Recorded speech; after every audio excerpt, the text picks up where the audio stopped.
জীবন থেকে পাওয়া ধাক্কাগুলো আপনাকে ভুলে যেতে হবে। একের পর এক পাওয়া আঘাতগুলো থেকে শিক্ষা নিয়ে আপনাকে অবশ্যই ঘুরে দাঁড়াতে হবে। দেখেন, জীবন কিন্তু একটাই। সেই জীবনটাকে আপনি ভালো রাখবেন নাকি খারাপ রাখবেন সে দায়িত্ব কিন্তু আপনারই।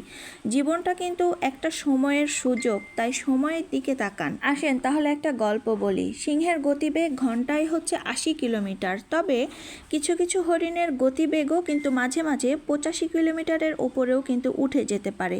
এরপরেও কিন্তু সিংহ হরিণকে শিকার করে। কিভাবে করে জানেন?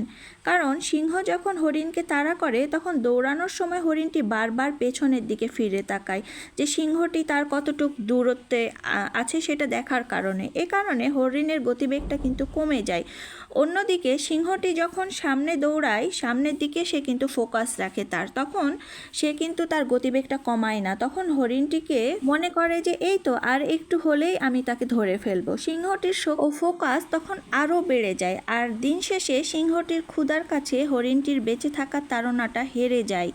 দেখবেন আপনার জীবনের গল্পটাও এখানে কিন্তু একই রকম। একটু পরপর যদি আপনি পেছনের দিকে ফিরে তাকান তাহলে কোনো দিনই আপনি সামনে এগোতে পারবেন না।